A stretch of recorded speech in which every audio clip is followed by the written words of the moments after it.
Welcome everyone to Lakeside International Raceway. This is round 5 of the HQXtra Eseries presented by Command Digital Signage.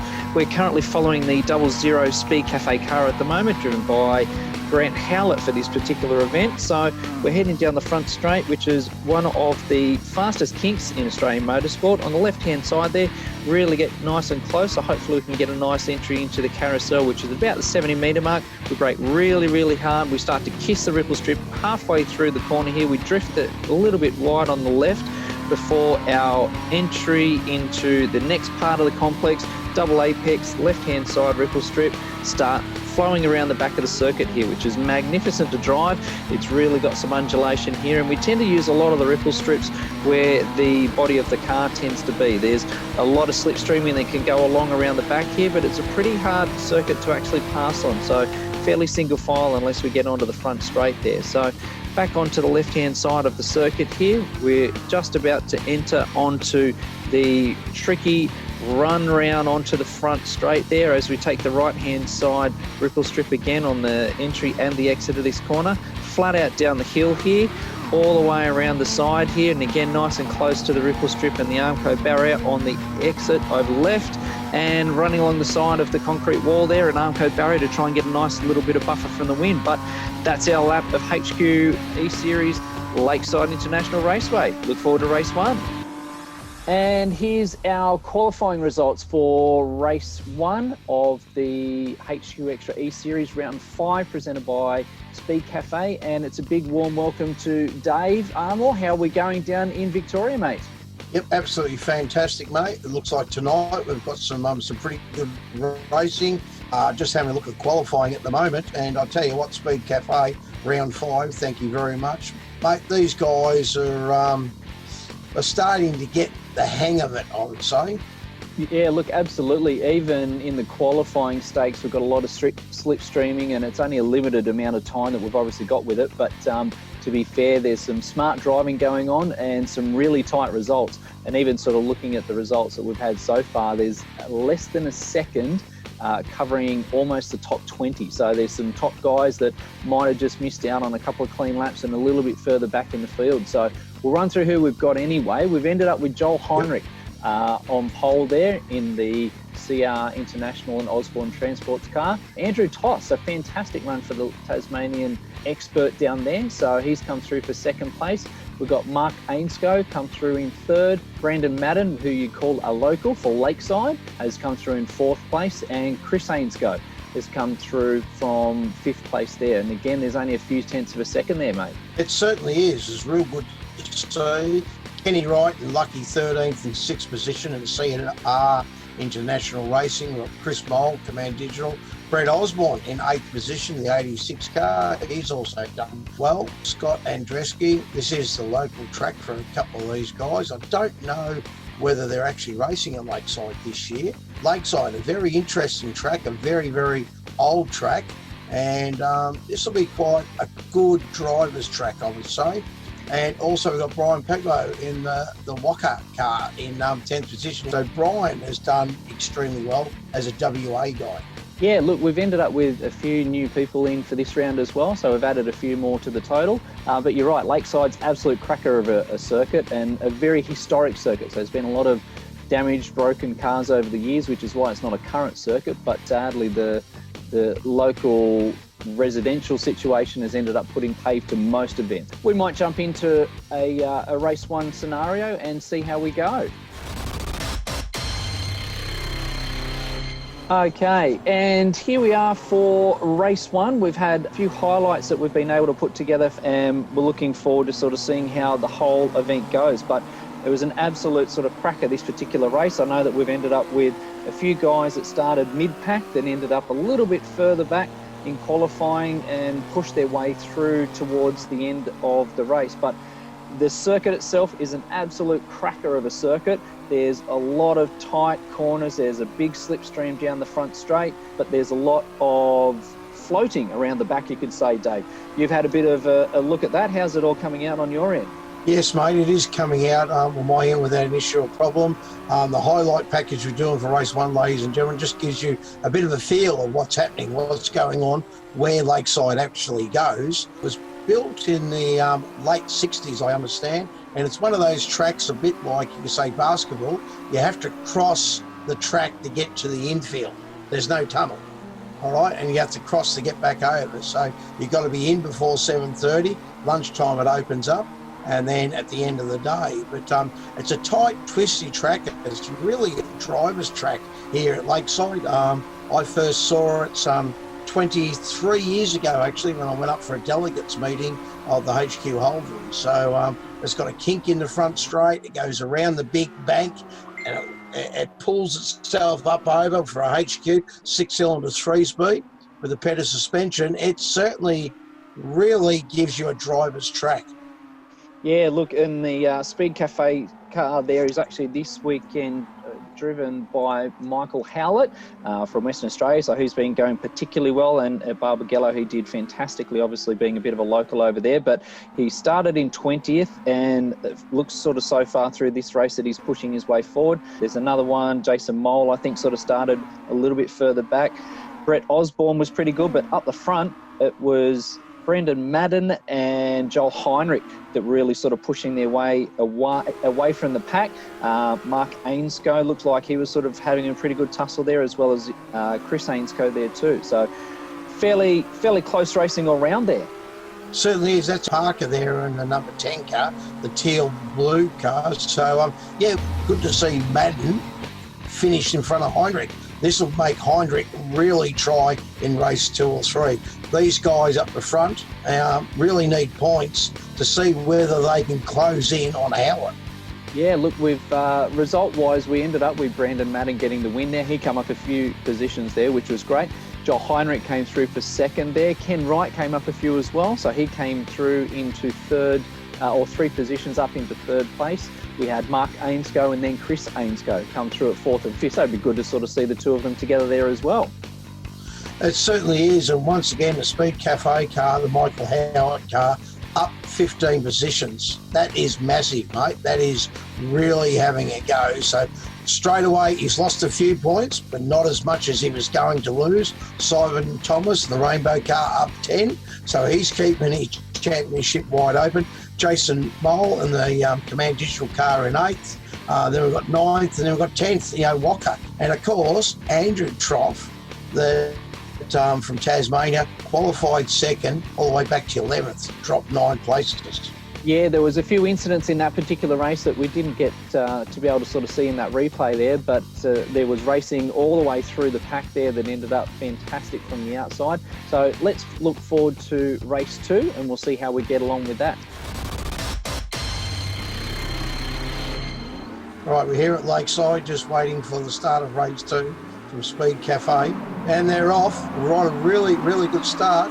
The Rainbow car of Thomas has gone to try to make it 3 wide as we're starting to go down to the kink and then into turn 1. Well, we've had a bit of a spin there. I'm not sure what happened there, but Joel Heinrich's in front of Madden. Madden the second. Madden won race 1, Heinrich finished 2nd, so they've already swapped themselves. Kenny Wright going around the outside, Speedcafe of Howlett up the inside. We've got Leighton Cranbrook, we've got Pedro there as well, already in the top 12, and a few HQXtra cars.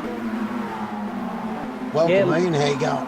Yeah, look, very good. Nah, look, the front of the pack there is absolutely, looks like it's looking pretty tight up the front there. We've got Madden and Heinrich up the front, but again, that mid-pack is looking pretty hungry for a win. Certainly is. Thomas has gone back a couple of positions. The Speedcafe car gave him a little rapid tap and dropped back a couple. Kenny Wright certainly got out of shape as well, but they continue on. So this will be really, really close and interesting. You can see what's happening, what's going on. 1st and 2nd, got a bit of a gap there. That's Heinrich and Madden. Madden, the local kid, you could say. So on the 57 car, Harvey's towing car. And then we have got a very, very tight, angry bunch of guys for 3rd, 4th, 5th, 6th and 7th.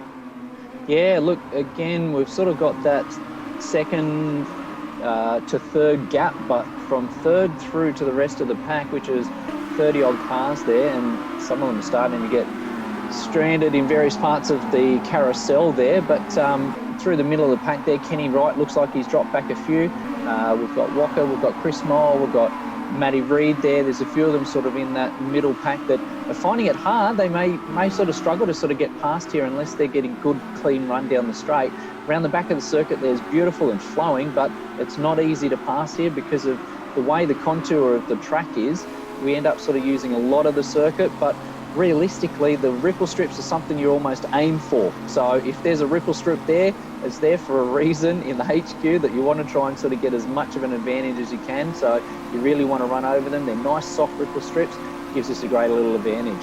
Certainly is. We've got 13 laps because this track's a little bit smaller than a few of the other ones. We're on lap 3 already, and you can see Madden is wearing Heinrich like a cheap suit, you could say, almost. You know, very, very close. Joel Heinrich, number 1 car. Madden, 57 car. We've got Anscoff there. We've got Thomas. HQXtra car. We've also got Reid in there as well. So she's pretty tight. Have a look at that. 1, 2, 3, 4, 5 cars. Bit of a gap. Then we've got 4 more behind them. And that rounds out our top 10. Good and close. But when you had a look at qualifying, there was only 1.2 seconds for top 20, you might as well say. Again, very, very close qualifying. Yeah, look, absolutely. There was barely a second. I think it was to 18th and then a fraction between sort of 19th, 20, 21 sort of thing. So between the whole field there, they've ended up really sort of going quite well. One of the most disappointing result-wise, and I'm sure he's a little bit upset with his current sort of status there, is Andrew Toth, who qualified so well at the start of the evening, but as it sort of seemed with race 1, got caught up in an incident there and ended up sort of dropping quite a few spots backwards. But nonetheless, he's pushing forward, and talking about pushing forward, we've got Howlett trying to get past all the WA sort of drivers there, and he's really sort of struggling with the 2 Ainsco cars there as to where he can pass. He certainly is. It's very, very tight. We've got a car off to the outfield. They're just trying to see who that was. Also, Reid's come very, very sideways, but seems to be okay. Now, Howlett is trying to be a wedge, trying to drive that car between those 2 cars in front of him. So something's got to give sooner or later. We're on lap 4 of 13 here at Queensland at Lakeside. Brought to us by Speedcafe. Thank you very much. It is round 5, race 2. We've got 2 more events coming up before the 3 Enduros, which the final Enduro is Bathurst. So this will be interesting, and fantastic for everyone that's having plenty of rounds. 10 rounds in total, 7 sprint rounds and 3 Enduros for the E-Series HQs. Yeah, absolutely, Dave. Look, the Enduros are going to be a different entity into themselves, and how the guys sort of approach it's going to be very different to a sprint race. Obviously, you start race 1, you have an incident or an issue sort of thing, you know you can reset, and there's a good chance that you might be able to sort of make a result by the end of it, like you will with Well, sorry, mate. Whoa, have a look at this. We've had a massive crash and turn. 6 or 7 HQs have gone around. I reckon it was Kenny White. Camilleri was also involved. Brett Osborne's there as well. And sorry to cut you off. And also Nicholas Jackson there, the Tyre Power car. So bit of an incident there on lap 5. It'll be interesting to see how they gain themselves back together so we can look back through the field and see what happened and what went on here at Lakeside. Yeah, it looked like there might have actually been an incident with Walker there, and then he sort of turned it around, and then it was kind of ended up stranded in the middle of the circuit of the carousel. And then obviously it's a fairly blind corner when the cars are coming around there, and they might have ended up just getting tangled with themselves halfway through that battle there. So you're right, there's a few front runners there. Nicholas Jackson looked like he had a problem on one of the earlier laps there, might have done an engine or had some issues. So he sort of pulled off the track nice and early there to get out of the way. But here we've got a couple of guys sort of having a great battle here. We've got 2 CR International and Osborne sort of cars there between Kenny Wright and Brett Osborne. Yep, they certainly are. You can see they're nice and close and tight. And mate, the production work on these cars from Command Digital is unbelievable. Have a look at them. Ladies and gentlemen, if you're having a look here and the kids, then come out to the racetrack, which we are racing next month up at Wakefield Park, and see how close and how accurate these cars are to the real ones. There's even the extent that coming up, there might even be some new liveries being added to the grid, coming up with the Enduros in a couple of weeks' time once we sort of get to that point, which I think is 3 weeks from today. We actually have some new liveries, some different cars, some alterations and potentially even a new release of a livery for 2020 for one of the front runners as well. So that's pretty exciting to use a platform like this to be able to release your new livery for the upcoming season, which is halfway through the year, which is a very, very unique situation too. So the power of the E-Series and the ability to show our cars off in this light has been fantastic to be able to watch from the outside. I've enjoyed every part of it, be able to be involved in it. Anyone that has been in it is really having such a great time, but I just sort of see the overall benefit of HQs being able to get on track and have some fun, which is what it's all about. It certainly is. We're having a look here. Michael Howell, the Speed Cafe car, is certainly keeping his sponsors very, very up near the front. He's just gone past the Anscoff cars, so he's gained a couple in Walker. So he's doing well. Simon Thomason behind there, but have a look at the front. Madden is doing extremely well. Heinrich's got nothing at the moment other than, a little bit of a love tap, you could say there. A little bit of the chrome horn, you could say bumper bar to bumper bar, as they continue on lap 8 of lap 13. CNO International, thank you very, very much for being a great sponsor in this E-Series of HQ Holdens. Absolutely. And CR International are actually sponsoring the Endurance Series. So we will actually be having a CR International Endurance Cup, which is separate to within the normal championship for the whole entire E-Series. But you're right, CR International is a fantastic supporter. But what I did notice there that having listened very carefully as they were heading down the straight there, that you could actually hear the second car there of Heinrich sort of lifting off. As he was close enough, he didn't need to keep pushing all the way through and potentially risk the two cars getting caught up in an incident sort of heading down the straight, running 1 and 2. So he's been smart enough to be able to sort of position the car to both of them benefit from the tow and try and sort of keep away from the hunting pack. But at the same time, he's not put his car and Madden's car in risk, and Madden's car's positioned in the right spot too. He's not going to let him through easily or willingly, so he's putting all the car positions in the right spot, and Heinrich's sort of doing his best to stay there, but at the same point I think he's just racking some really solid points up there.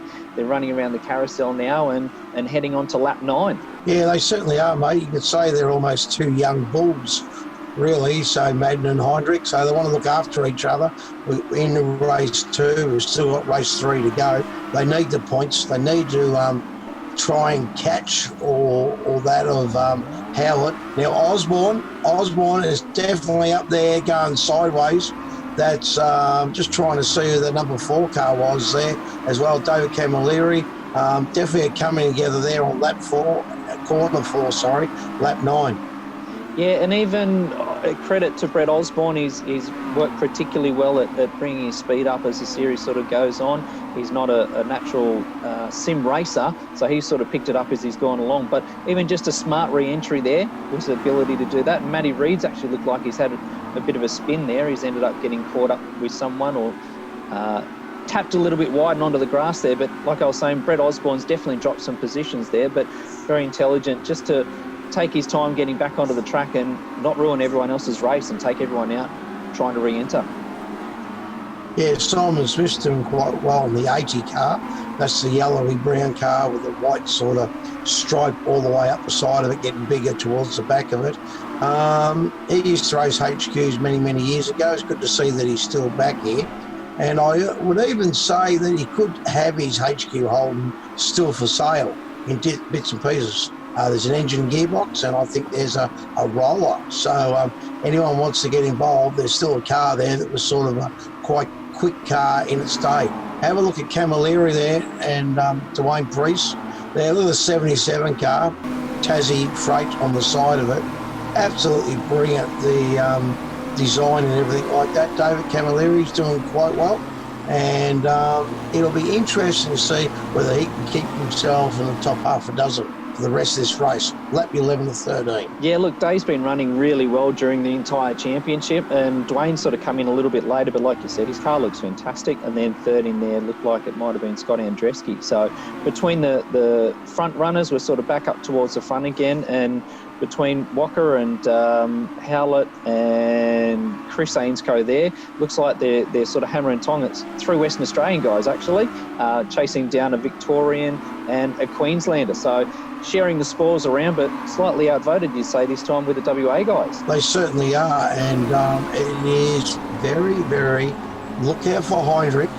I don't know whether he's getting his car a little bit more sideways through the corners or he's trying to fill the mirrors of Brendan Madden in front of him, the 57 car, Harvey's towing car. So Scott Andreski, Harvey's towing car. Joe Andreski is the owner and operator of Harvey's Towing. Good to see he's doing quite well back there in 13th position. Yeah, and even the variety of the top 10 onwards has been sort of fairly tight all the way through the series. And there's some guys like Ricardo Benvenuti, who's not even a current racer, but he's enjoying himself.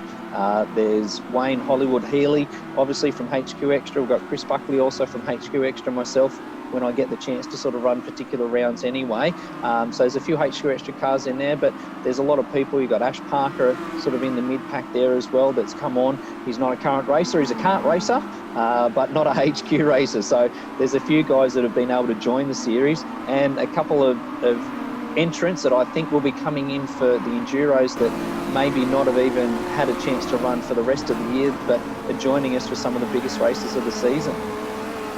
Yeah, we've just had a spinner there, and Joel Heinrich was able to get past Madden, been in front of him for about half a lap, and then all of a sudden we had a slower car there that Heinrich was almost involved with. Yes, Joel's dad is in there somewhere, ladies and gentlemen. He qualified not too bad for an old man in 9th position. So wait and see. But have a look at Madden now. Lap 12 or 13, our final lap, just about ready to start. You can see him over the start-finish line.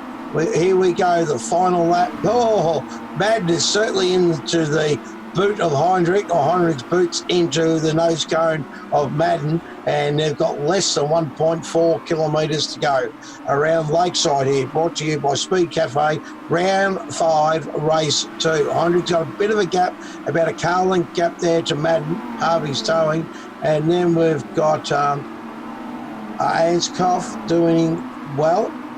But who do you reckon, mate? Oh, looks like Heinrich's just got a bit more of a gap on Madden, the 57 car. And we're coming right down to the last 700 metres, ladies and gentlemen. Yeah, look, the change for the leads happened in the last couple of laps there, and Heinrich's sort of taken his opportunity. He might have been keeping his tyres and the car a little bit straighter, which has given him a little bit of an edge towards the end of it. But it looks like it's going to be nose to tail over the line here. But I think at this point, I think you'll find that Heinrich's going to get it. But nonetheless, you've got Madden very, very, very close in second place. But I don't think over the line there'll be much through it, but that little bit of a gap through to Howlett in third there, and Chris Ainscoe over Walker Senior ends up coming through to finish out the top 5. And the race 2 results as they stand, we've got Joel Heinrich that actually ended up prevailing over Brandon Madden there, so that he's done well and timed his run perfectly towards the last couple of laps there. So Joel Heinrich over Brandon Madden. Michael Howlett again come through for another 3 positions there in the Speedcafe car. So he's come from originally around 20th spot. So he's climbed very, very fast through the pack. We've got Chris Ainscoe came through in 4th. Walker Senior was in 5th there. So it's been a Western Australian 3, 4, 5 in that row. Certainly is. And Simon Thomas, the Rainbow car. We'll keep calling it the Rainbow car, mate, because you've done extremely well. You're up 1 more position, up to 6. Kenny Wright, CR International, into 7th. Dwayne Priest of Tasmanian up into 8th, up 12 positions. He'd be very, very happy with that. Scott Andreski up into 9th position and up to 23. And the Godfather himself, Old Joe, 21st, up 21 position, into the top 10. Fantastic result for those guys. Yeah, look, both of the Harvey Transport guys there, between both the Godfather and Scott, coming up 23 and 21 positions there. So they've done remarkably well. So let's see how race 3 comes up. We've got the trophy race next, and obviously the Speedcafe final run to the flag. Let's see how we go. Okay, round 5, race 3, just waiting for a start here at Lakeside, Queensland, for HQ Holdens. This is the final race. Oh, what a ripper of a start. Madden certainly smoked him up. Joel Heinrich got a really good smooth one. Speedcafe car there at Howard. Got a good start. Ainscough there. Oh, look at that. Heinrich's in front of Madden as they go down through the kink, as you can see, into turn one. Now Howard going around the outside. This is early, going really wide around the outside and hangs on to it. We've got a bit of a lose, a 99 car. That's got to be Hollywood Healy once again. Fails to make turn one. Oh, well, Healy, you have to wait and see what happens. Heinrich certainly out in front. Madden once again, bit of a gap there. Then we've got Cairnscliff. We've also got Thomas in fourth position, and pretty good start for first and second again. Yeah, look, they've actually ended up gapping a little bit of a space there between second and third there. But again, it's the same kind of story from the first round. We've got race one and race two was the Brendan Madden and Joel Heinrich show, and they've definitely done the same again. But we've got Simon Thomas there in third this time, and a couple of WA guys once more. So we've got Ainscough and Walker and Howlett sort of running through there. But someone that has popped up there is Kenny Wright. There's done a remarkable job. I think you might find that Scott Andreski's come up a few too. He certainly has. Ken Wright's up 4 positions on lap 2 of 13. Oh, you just say Kenny Wright, and he backs it into turn one, spins it around. Anscoff has also had issues. Brett Osborne's gone around. There's a heat going around and round and round at the moment.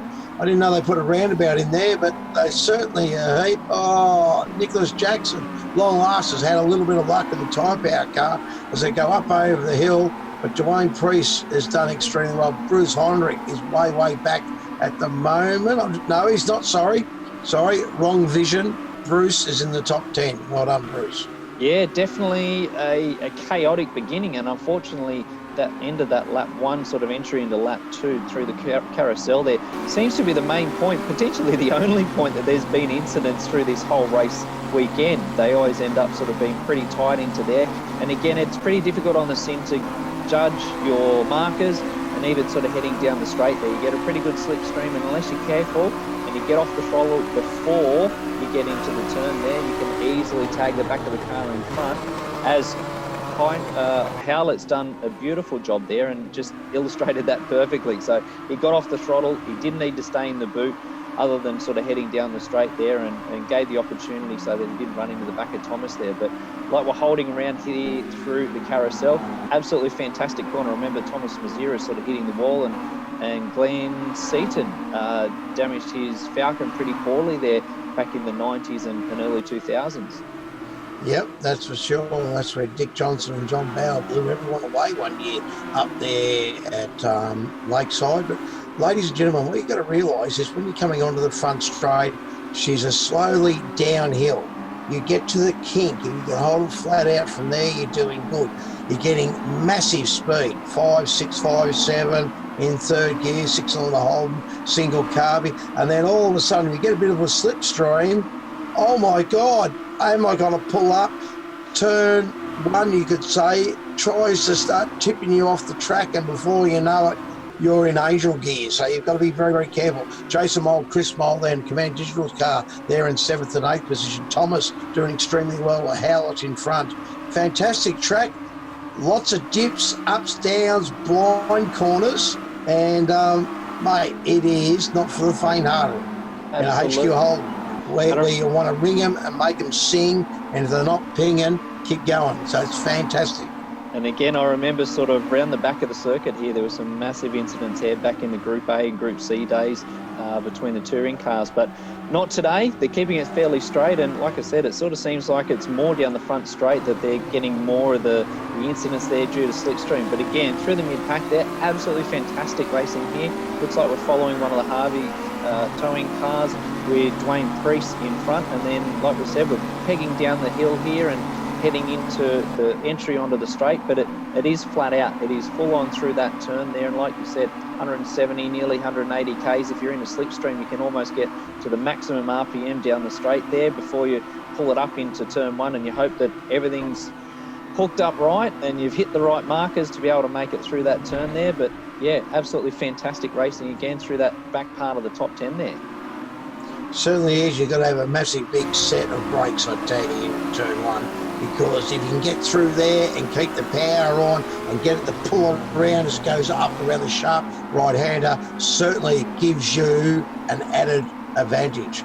So we've got Reed, Anscoff there, Jason Mole, Chris Mole, Scott Andreski, David Camilleri is doing a really, really good job here. We're already into lap 5 of 13. Fairly good crowd. Very little cloud, and fantastic racing. Race 3 here at Lakeside for Speed Cafe, round 5. Yeah, look, it's great to have Speedcafe on board, but also looking at the two Command Digital cars there. So we've got Jason in front of Chris at the moment, which I'm sure Jason will appreciate, and Chris maybe not so. But they've basically sort of got that bit of a gaggle there with cars. We've got Scott Andreski sort of in the middle of there too, and Matty Reid. So there've been some up and downs between a few of these cars.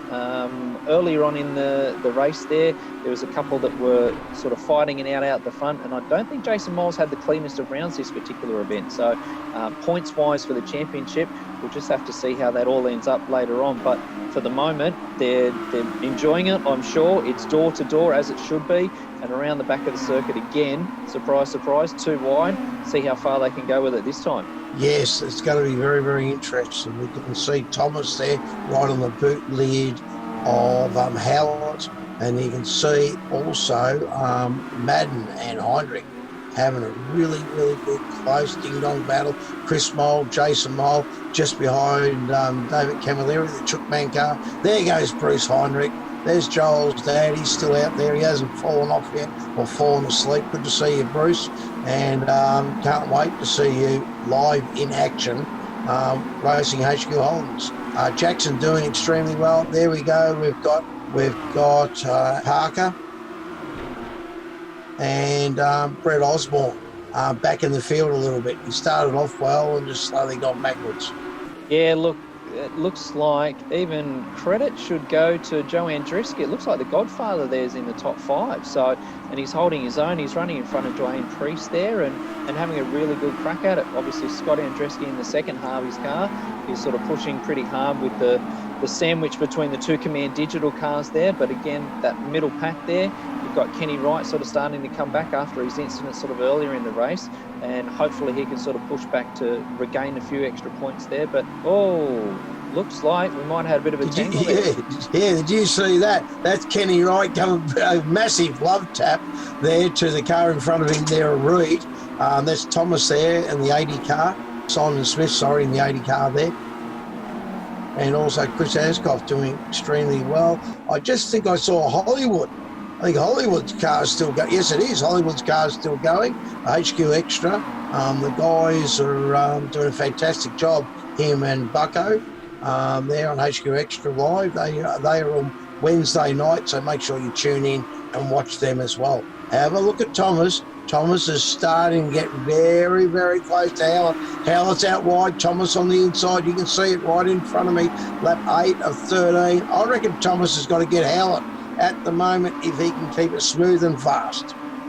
Look, and we don't even know how far in front the guys are. Obviously, it's starting to get a little bit hotter under the collar between Heinrich and Madden there, because there's a chance that if they start tussling a little bit, that they might start losing a little bit of an advantage of where they have been able to pull that gap coming into the last 5 laps of the race there. And if they're not careful... Did you just see that?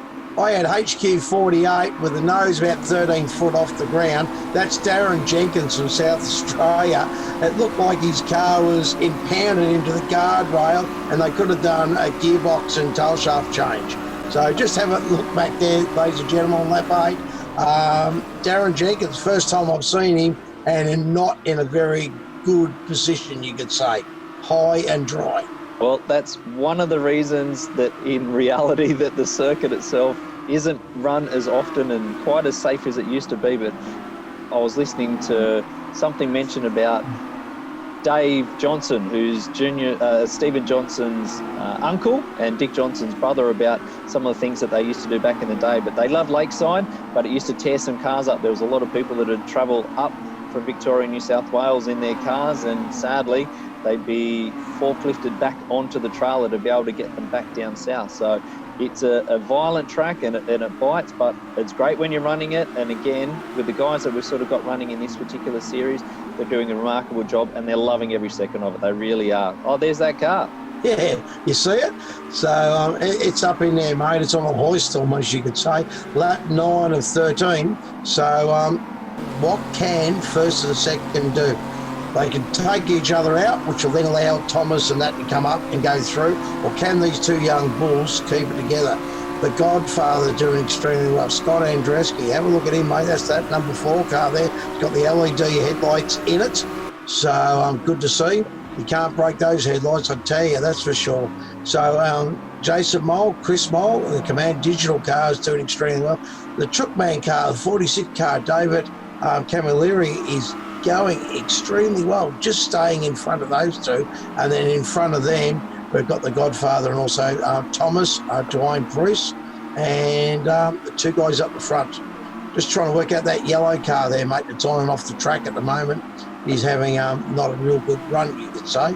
It's actually his debut. Yeah, sorry to cut in there. It's Alfonsi. So it's actually his debut from Western Australia. So he's having his first run here with a little bit of a retro livery as well. The last time that livery was raced was up at Bathurst that I saw sort of recently. But obviously it's a little bit more of a unique, again, situation with the sim. So he's learning his way around and trying to feel it.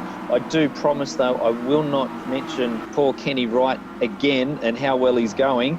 Oh, we've got a spin there from Rob McDougall there. Sadly, he's had a bit of a loop there in front of Leighton Cranbrook, it might have been, and Nicholas Jackson. So, yeah, sadly, he's had a bit of a loop there. Yeah, Pedro is way back as well. Also, the Barpool's car on the side of it, one of Leighton Cranbrook's engine builder, you could say, top mate. Brett Osborne's there again. Simon Smith, has he blown an engine or has he just fallen off the track?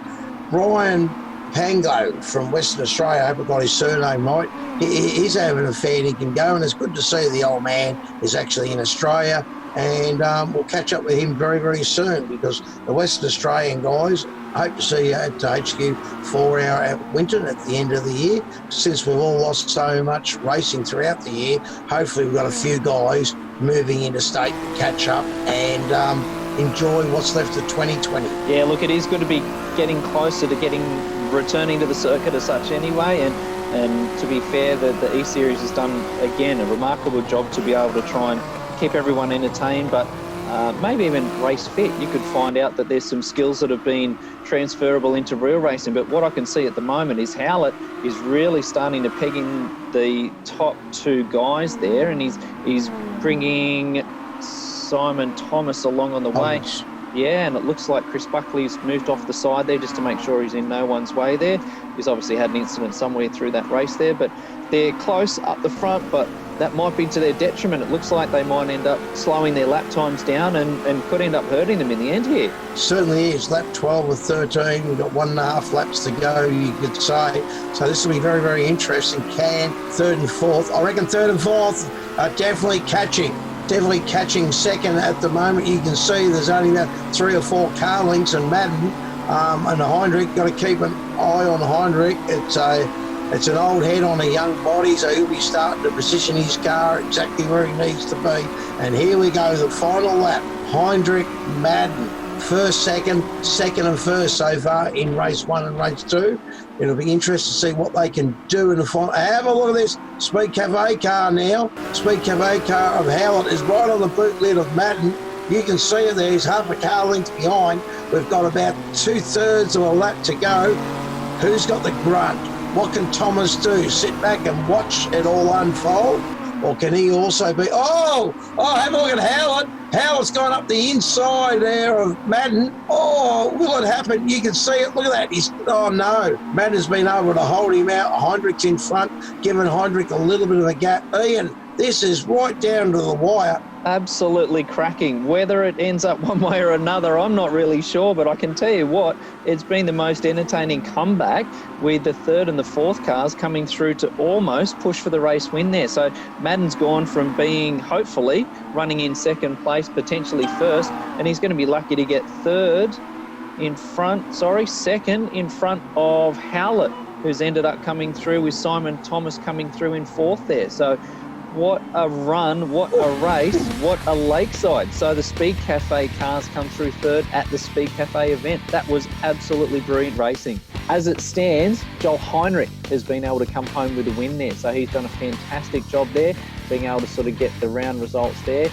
Brandon Madden came through in second place, and that's actually where they started. Michael Howlett in the Speedcafe car doing remarkably well at the Speedcafe round. So really, really solid effort. And again, championships point-wise, there's those top three that are competitive. And obviously looking at the points there, Simon Thomas came through in fourth spot, and Dwayne Priest, good run there, positioned himself up 3 from the start there. And I'll let you run through with the rest, because there's some beautiful results there from a couple of the drivers. Yeah, the old senior, the godfather himself, in 6th position there, done extremely well. Harvey's towing. His son there, Scott Andreski, there in 7th. We've got Jason Mole and the Command Digital in 8th, Chris Mole in 9th. I'm sure Chris doesn't like that, but mate, there is nothing between the two brothers there. Then we've got Walker there in 10th position, down 5. David Camilleri done extremely well there in 11th position. Weed in 12th. Kenny Wright, CNO International, back to 13th. He had an average run, but have a look at Brett Osborne in the 86 car, right? He done top 15, so it wasn't too bad for him. At least he finished, Ian. And of course, we've got Leighton Cranbrook in 16th position. Yeah, there's almost polar opposites in the two of them finishing there, both national champions in Brett Osborne and Leighton Cranbrook there. But Leighton's come up 15 positions, having had an issue in the previous round. A suspension failure there allowed him or granted him a rear of field start. So he's come up 15 positions. Brett was running right up towards the pointy end there and got caught up in an incident and dropped back quite a few after that brilliant sort of start. So unfortunately, his race started and ended with a bit of a yo-yo, back to 15th there. We've got Simon Smith that came through for 17th there. Nicholas Jackson came up 7 spots, so he's had a good clear run there, and that was fantastic. Obviously an engine change between the two rounds there. We've had Walker come through at 19th. He lost 8 spots, so he's obviously been caught up in a bit of a spin there. And then Mark Ainscoe came up 10 positions there, and he was start of the weekend up around the top sort of 3 and 4. So sadly, he's been up and down a little bit through this particular event as well. He certainly has. We've got Ty Gray there in 21st position. So he had an average one, you know, so he done all right. We've got the SP8 Pedro car, the old Pedro, in 22nd position. Rob McDougall, beautiful looking car, that one in 23rd position, there in 24th. Bucko, the 88 car, one of the TV presenters, one of the men of HQ Racing there, number 88 there in 25th. So yeah, there's a few of the DNFs there towards the back of the field. So sadly, not everyone's round went as well as the front runners, but nonetheless, again, some fantastic racing all the way through the field. And the Speedcafe round at Lakeside Raceway has been a brilliant one to be able to sort of get to and run. The two guys up the front have kind of dominated it between the two cars of Madden and Heinrich being able to win all of the 3 races. The whole round has been a fantastic one, and we're all looking forward to the next event, which is actually at Eastern Creek. And as we have a look at the E-Series Championship points here, we have Michael Howlett leading the charge there at the moment on 1442 points. We've got Joel Heinrich running at 1374 and Jason Mole coming through at 1330 points. So very tight up the front there for sure. We've got Simon Thomas, who's been a regular competitor there. Kenny Wright doing particularly well.